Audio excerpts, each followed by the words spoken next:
이미 목소리가 나와버렸습니다. 하태경 최고위원 나왔습니다. 네, 반갑습니다. 하태입니다. 이제 미래당입니다. 아, 그렇군요. 미래당으로 아직 신고가 된 건 아니죠? 아닙니다. 이제 정치적으로 합의. 정치적으로. 그럼 바른당이 아니라 미래당으로 불러드릴까요?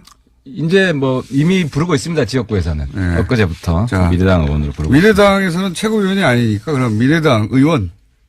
미래당 저는 이제 사실상 백의종군 할 겁니다. 밑에서 열심히 도와주고. 당 대표 막 얘기하시더니. 그거는 이제 저 지방선거 이후에나 생각해 볼 문제고. 이후에나. 외부의 훌륭한 인사들 영입하기 위해서. 네, 미래당 하태경 의원. 아니 그럼 최고위원 아니니까 부를 필요가 없잖아 이제. 우리는 당이 더 커졌기 때문에. 미래당은 그러니까 바른정당은 커졌는데 국민의당은 더 작아졌어요. 질적으로 봐야죠. 지지율. 국민의당 지지율이 5%대 가다가 요즘은 최소한 15%대 가고 있습니다. 근데 그거 저 여론조사 전문기관에 물어보니까, 그렇게 높게 나오는 이유가 있다고 하더라고요. 질문을 할 때부터 높게 나오는 질문을 설계하였다. 통합 쪽이니까? 그건 당연하죠. 우리는 통일 좋아합니다. 통합 좋아합니다. 통합 문제 있을 때 반대에 서면 깎입니다. 뭐 어쨌든 바른정당이 이제 앞으로 뭐 오랫동안 갈 거라고 했는데 이제 사라졌어요. 바른정당 2기 바른정당. 2기 바른정당이다. 우선 큰 뉴스니까 다른 얘기하기 전에 이재용 부회장 판결에 대해서 어떻게 생각하십니까? 그거는 뭐 이정열 판사 전문이 있는데 이제 저는 이제 개인적으로 청문회 때 봤잖아요. 그때 이재용 부회장한테 제가 야단을 많이 쳤어요. 근데 야단 많이 친 이제 근저에는 뭐가 있었냐면 붕 떠 있더라고요. 붕 떠 있다는 건 무슨 의미입니까? 밑에 이제 자기 밑에 이제 실무진들, 뭐 부사장, 전무 이런 사람들을 장악하고 있지 못해요. 제대로 파악하고 있지 못해요. 근데 그런 척 하는 거 아닙니까? 아니 거짓말만 하는 게 아니라 진짜로 뭐 잘 모르는 게 많았어요. 그래서 모르는 척 하는 거겠죠. 제가 뭐 징역도 먼저 살은 선배인데 징역 먼저 산 사람을 보니까 그러니까 징역 사는 사람 중에 두 부류가 있어요. 징역이 보약이 되는 사람이 있고 독약이 되는 사람이 있는데 이재용 부회장 같은 경우는 좀 징역 체질이 좀 있다. 그러니까 좀 본인이 더 강해지고 나온 것 같아요. 아니 체질이 있으면 오래 있어야죠. 그건 이제 나중에 또 뭐 사법부가 결정할 일이고. 이 판결에 대해서는 어떻게 생각하십니까? 판결에 대해서는 내가 자세한 내용을 안 봤는데 이렇게 말씀하시면 기본적으로 한 말씀만 드리면은 그 김진태 의원 아침에 뉴스를 보니까 판결 정말 잘했다. 그거는 완전히 김진태 의원의 본분을 잊어버린 거다. 본분을? 지금 친박의 핵심으로서 이재용 판결이 낮을수록 박 대통령 판결이 높아진다는 이 상관관계를 완전히 무시한 거라는. 그러니까 김진태 저도 그거 동의하는데 김진태 의원은 설명해서 본인이 이제 친박 중에 친박이라고 계속 공개적으로 주장해 그러니까 이재용 판결 두둔하면 안 되는 거지. 이재용 판결은 박근혜 전 대통령에게 매우 불리합니다. 이렇게 돼 있어. 이재용 판결 잘한 걸 보니까 박근혜 판결 기대도 되겠다. 말도 안 되는 역적 발언이야. 역적 발언이죠. 네, 박근혜 판결 올라가게 돼 있습니다. 그러니까 그렇죠. 이런 일관성은 그쪽에서 친박이 이번에 망한 이유가 뭐 일관성이 없어요. 그러니까 박근혜 전 대통령보다 삼성이 더 중요했던 거죠. 그렇게 생각할 수밖에 없어요. 본인이 삼성으로 전향했나? 삼성으로 전향했나? 친삼으로 변했나요? 본인이 법률가인데 모를 리가 없지 않습니까? 그 의미. 그렇습니다. 그건 그렇고 의원님이 생각하시기에 어떠세요? 곤란하십니까? 기본적으로 곤란한 건 아니고 우리는 기본적으로 사법부 판결을 일단 존중을 합니다. 이게 기본으로 깔리고 이게 다릅니다. 바른 정당이기 때문에 존중을 하는데. 구체적인 내용에 있어서는 예를 들어 조금 꼼수가 있는 것 같다. 한 가지만 이야기하면 말 문제. 말은 내가 청문회 때 질의를 했기 때문에 말을 사준 게 아니라 이제 렌트비만 그죠? 그러니까 이자만 그러니까요. 고려한다. 빌려준 그거는 그렇지. 그러니까 이자만 고려하고 말값 전체는 준 게 아니다. 이거 아니에요. 그러니까요. 그래서 집행유예로 나온 거 아니에요. 이게 판사의 법리적으로는 뭐 법 전문가니까 따져볼 문제가 있겠지만 국민 눈높이에서는 그 뭐가 다른데. 뭐가 다른 게 아니라 말도 안 되는 거예요. 그러니까 말 문제는 말도 안 된다. 그건 동의해요. 그러니까 사실상 사준 거다. 국민들의 눈높이에서 볼 때는 그렇다는 겁니다. 안 들켰으면 그렇게 처리했겠습니까? 들켰으니까 그렇게 처리한 거지. 그 부분은 제가 실제로 청문회 때 그때 따지려고 했는데 박상진 이번에 집행유예로 나오셨대요. 그분이 갑자기 다 집행유예로 나왔어요. 아프다고 그래서 못 나와가지고 아프다고 그래서. 굉장히 준비를 많이 해서 아직도 기억이 나는. 하여튼 전체적으로는 사법 판결을 존중하는데 말 문제에 구체적으로 들어가서 말 문제를 그걸 빌려준 거로 처리한 것은 말이 안 된다. 이 정도 말이 안 된다. 그 그리고 말이 안 되지 박근혜 대통령이 겁박한 것은 기본적으로 저는 맞다고 봐요. 이해가 맞아 떨어진 거죠. 왜냐하면 네. 박근혜 대통령은 어떻게 생각하냐면 재벌에 대한 존중하는 마음이 없어요. 아니, 그러니까 제 말은 박정희 대통령이 만든 재벌인데 내가 없애도 된다. 그러니까 박근혜 대통령이 친재벌이라는 거는 완전히 잘못된 가설입니다.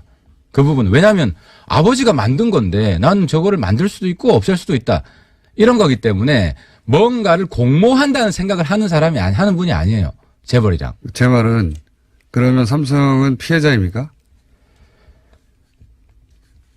박 대통령이 가해자인 건 확실하고 네. 확실하고 이재용 부회장이 어떤 내용을 가지고 붕 떠 있었기 때문에 이재용 부회장이 박근혜 대통령이랑 공모를 감히 시도했을 리가 없다. 이건 확실한 사실이에요.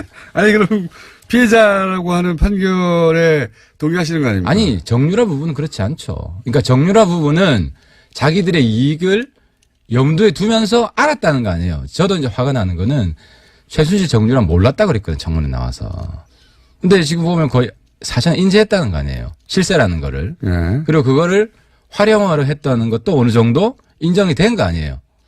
그러니까 그런 부분은 정확하게 청문회에서 위증을 했다는 게 나온 거죠. 아니 이게 피해자냐고요? 박근혜 입장에서는 박근혜와 관계에서는 피해자고 네. 최순실 관계에서는 이용하려고 했다는 거죠. 아, 박근혜 대통령한테는 피해자고 최순실 관련해서는 주고받았다? 그러니까 밑으로는 몰래 하려고 그랬는데 공개적으로 하려고 그랬던 건 아닌 것 같다. 곤란하시죠? 곤란한 게 아니고 나는 팩트 중심으로 이야기하는 거예요.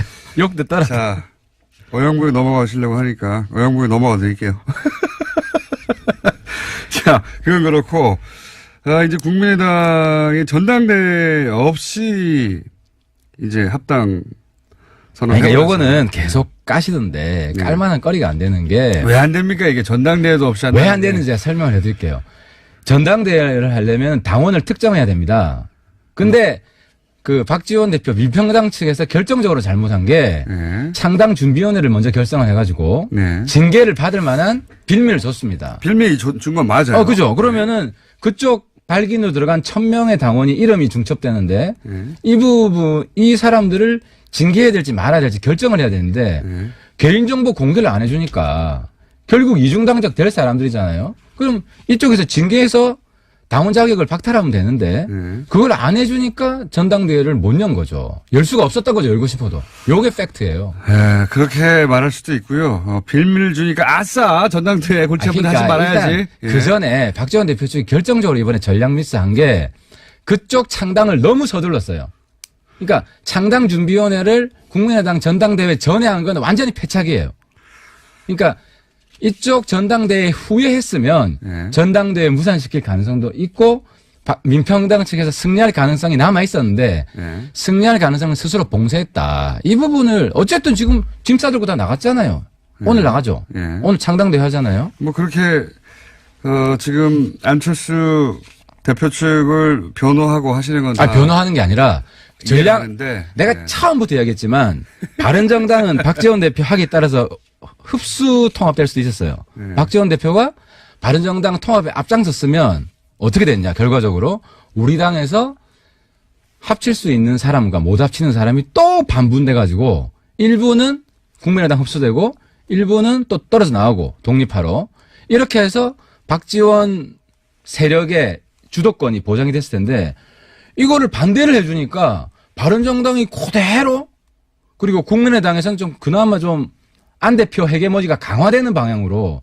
그러니까 지금 박지원 대표가 입증이 됐잖아요. 지금 미래당 통합의 1등 공신이 박지원 대표예요. 그러니까 이거는 박지원 대표가 잔 기술은 굉장히 발전해 있는데 큰 기술이 없다라는 게 이건 자인을 해야 돼. 결과적으로. 그건 그렇다고 쳐요. 그거는 이제 박지원 대표도 구조로 나오시니까 그때 한번 여쭤보세요. 네, 대표님 본인의 입으로 해명하면 되는 것이고 제가 이제 잔기술 말씀하시니까 하니까 국민의당의 안철수 대표 측의 잔기술은 눈부셨어요 이번에. 근데 명분이 있었다는 거예요. 그러니까 명분. 저도 그 부분이 참 우려됐어요. 네, 예를 들어서 봐요. 이제 원래 당원은 전당대회에서만 개정하는 거 아닙니까? 그렇죠? 원래 자기들 당원. 그런데 전당대회를 열지 않았어요. 그러면서 뭐라고 하냐면 당원을 개정하면 즉시 효력이 발생하는데 그러니까 그런데 이런 질문 자체가 뒷북치는 거야. 다음 대회에 추인한다. 앞뒤가 서로 안 맞아요. 공장장님이 좋은 건데 네. 이거를 지금 큰 그림에서 봐야지. 역사의 큰 흐름이 바뀌고 있는 거고. 큰 그림 이거 아닙니까? 보수 동네에 가가지고 자기가 짱 먹겠다는 거 아닙니까? 안철수 대표가. 그걸 위해서 다 이런 무리수를 둔 거죠. 뭐. 아니, 보수 동네에서도 일부 올 거예요. 네. 우리는 이제 정말 박지원 대표한테 고마운 게 네? 한국당을 괴멸시킬 수 있는 미래당이라는 좋은 수단을 제공해 주신 것. 이게 그러니까 하나 있고. 거기를 무너뜨려서. 또 하나. 이쪽이 깨질 거라는 건 왜 생각 안 해요? 민주당도 네? 지난번에 안희정 사태에서 보듯이 친문과 친한이 싸우고 친문과 친 이재명이 싸울 수 있습니다. 그리고 우리는 언제든지 열려 있습니다. 특히 그럼 싸워서 미래당으로 간다고요? 아니 그쪽에도 옵니다. 왜냐하면 이게 어떤 흡인력이 있냐면은 바른정당 사람들은 네. 한국당에 얼마 안 되지만 괜찮은 사람들을 흡수할 수 있는 잠재력이 있고 요 국민의당에 있는 사람은 민주당 쪽에 괜찮은 사람들 흡수할 수 있는 아니 거기 왜 갑니까? 지지율 낮은데.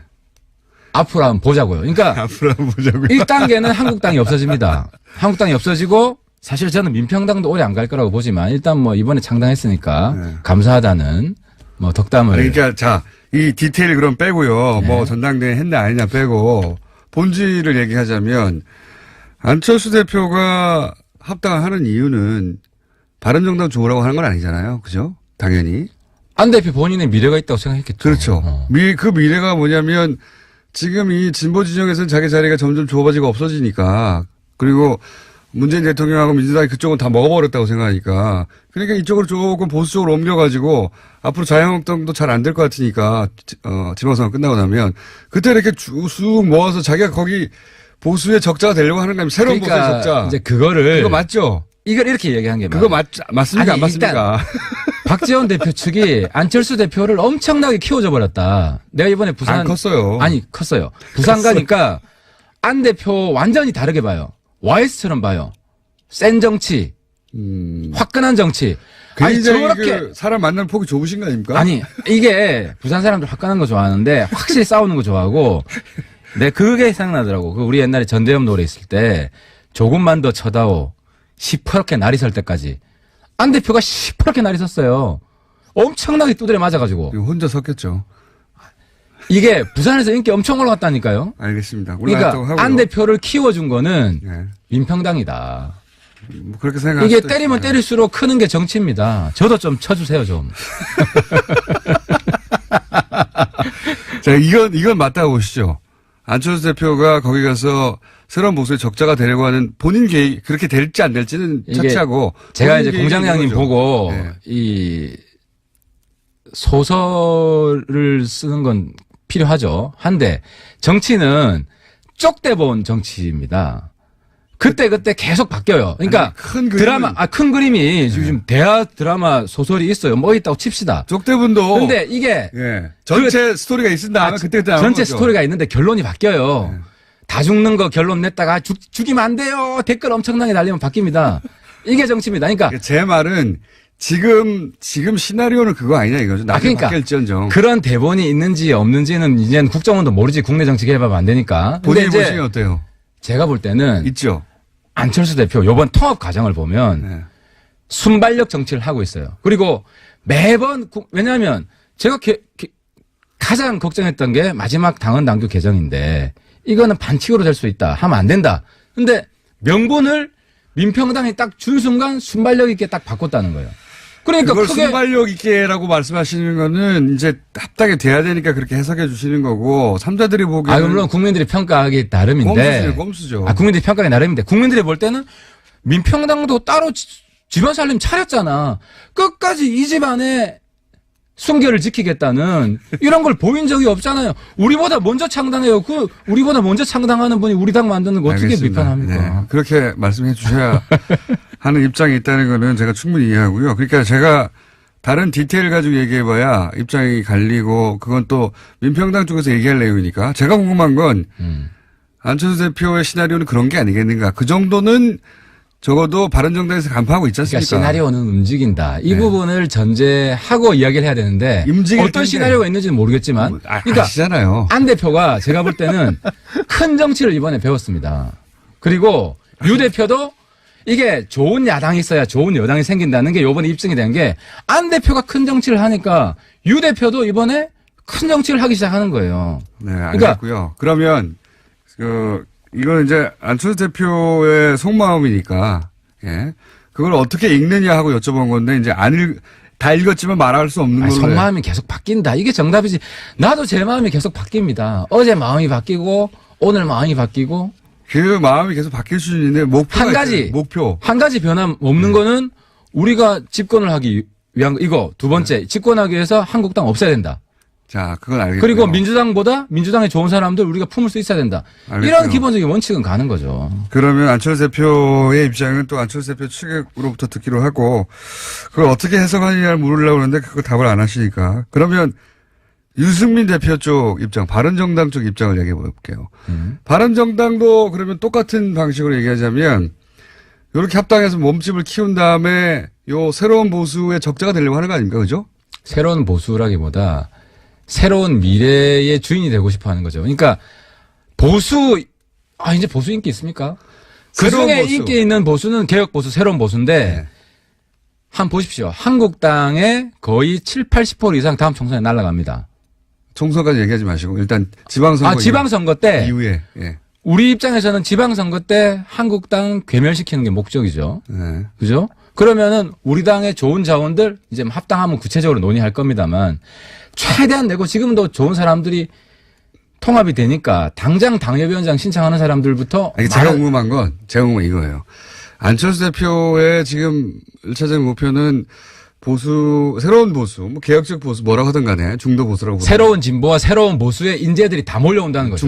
중도라고 합시다. 그럼 새로운 중도. 새로운 중도라고 하는 뭐라고 부르든 그 자리에 적자가 되는 게 그쪽의 목표라면 유승민 대표도 그 자리에서 적자가 되는 게 목표잖아요. 그죠? 선의의 경쟁하는 거죠. 네, 그래서 그 자리에 가서 중도라고 부르든 새로운 보수라고 부르든 개혁 보수라고 부르든 명칭은 중요하지 않고 그 자리에서 적자가 돼서 다음 대선을 가져가겠다. 이게 큰 그림 아닙니까? 그러니까 다음 대선은 경선을 하는 거고 네. 가장 멋진 경선, 가장 재밌는 경선. 우리는 이미 한번 유승민, 남경필 멋진 경선을 보여줬어요. 경선이 주목을 그렇게 받지는 못했지만. 네. 근데 유승민, 안철수 그리고 또 다른 뭐 이런 경선이 이루어지면 네. 엄청난 하이라이트가 될 겁니다. 이번에 민주당 경선이 관심을 모았잖아요. 그죠? 네. 근데 다음 경선은 미래당 경선이 가장 큰 관심을 모을 겁니다. 그러니까 제가 궁금한 거는 그러니까 미래당 경선에서 깨지는 거 아니냐? 그 말이 아니라 똑같은 말의 반복인데 유승민 대표도 거기 적자가 되고 싶은 것처럼 안철수 대표도 거기 적자가 되려고 이렇게 나온 거잖아요. 그러니까 거기 2등하면 또 탈당하고 깨지는 거 아니냐? 좀 쳐치려고 그러는 거지. 아니 그렇다기보다. 그러니까 그럴 리가 없다니까. 그 정도 페어플레이 정신은 다 있고.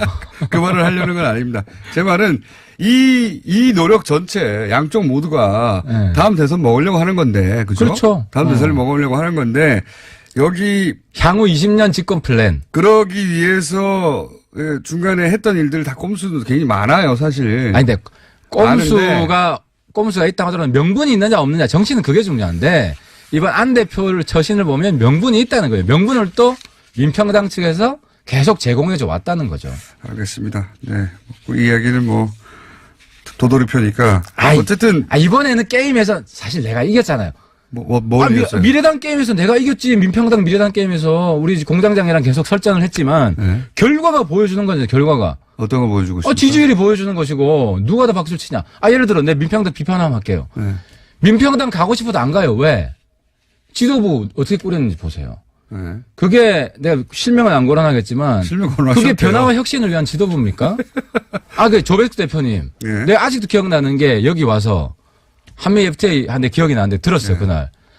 아니 한미 FTA 재협상을 트럼프가 요구했는데 왜 문 대통령이 사과하냐고. 네. 거기가 무슨 친문이냐고. 그잖아요. 그 부분 조배숙 대표 사과해야 돼요. 한미 FTA 재협상 문 대통령 보고 사과하라는 거를 조배숙 대표가 사과해야 됩니다. 비례대표는 어떻게 하실 거예요, 그러면? 네, 엄청 고민 많이 했는데 이런 거예요. 출당 안 시킬 거죠. 이야기를 했어요. 개별 여러분들하고 얘기를 해보니까 왜 나가려고 하느냐. 안철수에 대한 사적 감정이에요. 아니, 이유가 어쨌든. 한번 물어볼게요. 내가 내가 안 시킵니까? 시킵니까? 안 시킵니다. 단호하게 왜냐하면 특정인을 싫어한다는 것만으로 출당을 시켜주면 그 당이 제대로 된 당이냐. 아니, 그러니까 그 당의 지도자를 믿지 못하는 게 왜 작은 이유입니까? 이제 안철수 대표도 아니야. 조금 있으면. 아니, 그 당의 그러니까 간판이고 그 리더고. 나 같으면 그 당의 리더를 믿지 못하면 그 당의 리더를 축출시키려고 노력하고 자기가 축출 못 시키면 자기가 패자인 거지. 그리고 말이 바뀐 거잖아요. 아니, 바뀐 게 아니고 내가 시간을 달라 그랬잖아. 솔직히 얘기하면은. 그 설득은 못 하겠고. 설득할 시간을 달라고 이유를 했고. 보니까, 개인적인 거야. 그럼, 이유는 안 된다. 그래서 내가. 출당 안 돼. 이렇게 이게 한 2주 동안 그분 개개인들하고 이야기를 해봤는데, 나가려는 이유가 공명정대한 명분이 없어요. 특정에 대한 사적 감정밖에 없어요. 사적 감정이 아니라. 우리는 안철수의 사당이 아니라, 미래당이라는 새로운 공당이고. 어쨌든 출당 안 시키는 거죠? 아니, 아무런 명분이 없고 이런데 이거를 예를 들어 유승민 싫다고 하는 사람 넣으면은 그 사람 출당시켜줘야 돼요. 그거는 공당으로서 갈 길이 아니죠. 기본적으로 당의 3분의 1을 차지하는 그 당의 얼굴이자 간판이자 리더 다음 대통령이 되겠다고 하는 사람 못 믿겠다는데 그게 무슨 작은 이유입니까? 사적 감정이지. 그러니까 자질이 없다. 못 믿겠다. 그러니까 다음 경선에서 안철수 대표를 안 밀고 유승민 대표를 밀면 되지 그분들은. 아니 출당 안 시킨 이유는 저쪽이. 그러니까 예를 들어서 우리 당 내에서는 강제 당론 투표도 없어요. 자기가 소신 투표하면 돼요. 하태도 바른정당에서 원래는 출당 시킨다면서요. 검토를 내가 해보겠다. 시간을 달라 그랬잖아. 그래서 내가 그분 개개인들하고 이야기를 해봤어요. 유승민 대표는요. 생각이. 유승민 대표는 제가 지금 설득해서 안 시키는 쪽으로 바뀌었죠. 안 시키는 쪽으로. 근데 너무 얄팍한 거 아닙니까? 얄팍한 게 아니라 이야기를 해보니까 뚜렷한 명분이 없는데. 이유는 출당 안 시킨 이유는 또 간단하죠. 저쪽 출동시키면 너무 커지니까. 그게 아니라 캐스팅 보드 그분들은 예를 들어서 우리 당이 강제 당론 투표를 안 합니다. 소신 투표를 충분히 할 수 있고 또 우리가 합리적이지 못한 그 투표를 하지도 않고 우리 당이. 하여튼 문재인 대통령이 도와줄 때는 우리가 도와주지. 아니 조배수 대표처럼 그렇게 억지로 반대합니까 우리가? 어쨌든 민평당이 반대하면 억지로 반대하지. 출당 안 시키는 게 거의 확정적이에요? 명분이 우리는 예를 들어 김연아 의원 같으면 탄핵에 찬성하고 반대한 뚜렷한 객관적인 공적인 명분이 있어요. 그분들이 무슨 명분이 있어요? 알겠습니다. 명분이 없는 걸로 하고. 아니 명분 물어봤으면 좋겠어. 안철수 싫다 이거밖에 더 있어요? 그냥 저 사람이 싫다가 아니라 신뢰를 잃고 자질이 없대잖아요. 그러니까 그럼 안철수 대표 안 찍으면 되잖아. 다음 그렇다고 안철수 대표가 신뢰하지 못하고 자질이 없다고 생각해서 그분을 출당시킬 수 있는 건 아니잖아요. 아니요, 그분들은 안철수를 출당시키려고 노력을 해보세요. 저는 맞겠지만, 그러니까 당이 하도 계속 얘기하지만 절이 싫으면 중이 떠나야지. 절 보고 자꾸 이사하라고 하면 안 되죠. 못 떠나잖아요. 그러니까 보내달라는 거 아닙니까? 이게 공명정대한 명분이라도 있으면 제가 그분들 편을 들으지만. 알겠습니다. 고생하십니다, 의원님. 자, 안철수 대표 쪽을 이렇게 변호해주고, 그리고 이제 유승민 대표도 변호해주시고, 고생하십니다. 아니, 제가 깔 땐 까죠. 근데 이거는 명분에서 그분들이 딸려요. 한번 물어보세요. 안철수가 개인적으로 싫은 거 말고 무슨 명분이 있냐고. 개인적으로 싫은 게 아니라 그 사람이 자질이. 그러니까 어쨌든 개인적으로 싫은 거 아니에요. 그게 어떻게 개인적으로 싫은 건가, 단순히. 정치 리더로 인정이 안 되는 거예요. 내가 얘기했잖아. 안철수 대표 안 보면 되고. 대표 안 찍으면 되고. 후보 안 찍으면 되고 그런 거지. 그거 구차합니다. 좀. 변경의 이유로는. 그러나 어쨌든 그런 입장으로 변경되었다. 변경이 아니라 오랜 수고 끝에 최종 결론을 이렇게 내렸다. 최종 결론을 내렸다. 자, 바른정당 최고위원이어서 저희 고정이었는데 이제는 미래당의 1개 의원밖에 안 돼가지고 저는 언제든지 다른 분한테 물려줄 준비가 되어 있습니다. 알겠습니다. 아직까지는 최고위원이기 때문에 바른정당의 하태경 최고위원이었습니다. 감사합니다. 막판에 좀 치사한 것 같아. 이제 막 싸운다고 그러니까 보지 마.